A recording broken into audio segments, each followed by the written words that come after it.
Dans cette vidéo, je vais te donner mes conseils pour optimiser ta progression en maths, mais aussi dans les autres matières en prépa.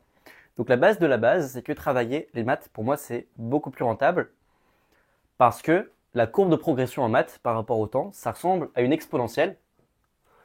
La courbe de progression en physique et dans les autres matières, c'est plus un logarithme. Ok? La manière de voir ça, c'est parce que tu as peut-être déjà remarqué en maths que quand tu connais bien une notion et que le prof va à la notion d'après, c'est plutôt facile à suivre. Genre quand tu as bien suivi un cours, le cours d'après, en général, il est plutôt facile à suivre. Ça, c'est un côté des maths qui est que genre comme tu construis les définitions et les nouvelles notions par rapport aux anciennes, à l'aide des anciennes, bah, c'est essentiel de bien maîtriser les anciennes pour appréhender vite les nouvelles. Autrement dit, plus tu maîtrises bien ton cours, plus tu apprends vite ton cours. Donc il y a un cercle vertueux qui fait que c'est une exponentielle. Dans les autres matières, en physique par exemple, c'est différent. En vrai, l'essentiel du niveau d'un bon physicien ou d'une bonne physicienne, c'est elle maîtrise son cours ou il maîtrise les exercices types. En vérité, ça c'est 80% de ton niveau en physique. C'est vraiment plus superficiel. On va pas te demander de lâcher des dingueries, de réinventer des théories en physique. C'est vraiment beaucoup plus proche du cours. Donc la progression, c'est plus ça. Une fois que tu connais ton cours, tu as fait les exercices types, aller plus loin, c'est, je sais pas par où ça passe, tu vois. Je sais même pas. Alors que une fois que tu as fait ton cours et des exercices types, tu peux faire d'autres exercices, tu peux faire du hors-programme, tu peux faire des exercices d'hors-programme. Enfin, c'est un cercle sans fin.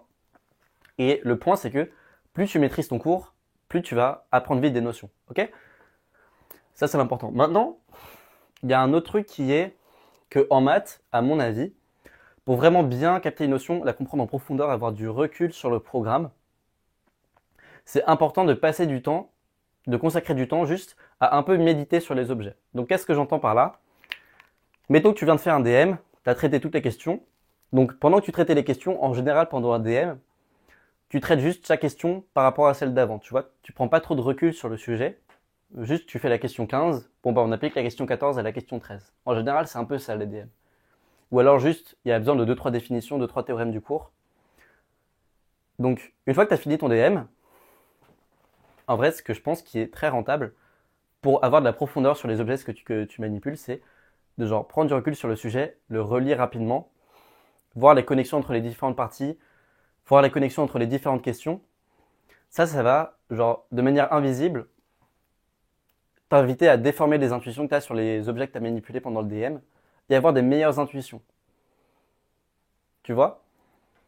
Donc il y a tout ce travail un peu invisible qui se passe sur les objets mathématiques, qui se fait genre pendant que tu t'ennuies et que tu penses à ton cours, genre pendant que tu t'ennuies et que tu repenses à un exercice, en général c'est là où tu gagnes vraiment du recul et de la profondeur sur l'exercice. Et ça c'est vraiment ça qui va faire de toi une meilleure mathématicienne ou un bien meilleur mathématicien que les autres. C'est ça qui va te différencier, c'est le fait que toi t'as pas juste fait l'exercice, t'as fait l'exercice et t'en as tiré quelque chose.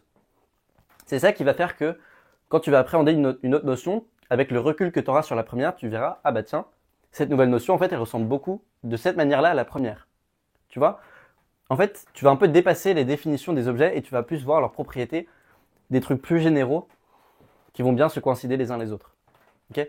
Donc, la raison pour laquelle je conseille maintenant de passer moins de temps à faire de la physique, passer moins de temps à faire du français, c'est parce que ce travail-là, comme tu l'as vu, il demande du temps, mais il demande surtout genre de l'espace mental. Ça va pas marcher, tu vas pas gagner du recul sur les objets si tu es en train de penser, dès que tu fais pas de maths, au prochain DM de physique, au prochain DM d'anglais, ah bah tiens, faut que je fasse ce truc de français, GDS, il faut que je révise, il faut que je relise mon cours de physique, ça va pas marcher. Parce que tu n'auras pas le temps de prendre du recul et le temps de genre considérer profondément les objets. Donc c'est pour ça que même si tu vas en cours de n'importe quelle matière, je te conseille, si ta priorité en ce moment-là c'est de progresser en mathématiques, de te dire que les autres matières sont pas importantes. Que si tu fais pas d'exercice, si tu rends pas les DM, c'est pas grave, la priorité c'est les mathématiques. Moi je trouve ça beaucoup trop stressant de se dire genre pendant un semestre, ce semestre-là, faut que je sois meilleur en maths, faut que je sois meilleur en physique, faut que je sois meilleur partout. Je trouve ça vraiment impossible parce que c'est genre beaucoup trop de stress et c'est pas les bonnes conditions pour progresser en maths. Genre progresser en maths, ça se fait pas entre deux exercices de physique. Il faut que ce soit un travail continu et réfléchi. Ok?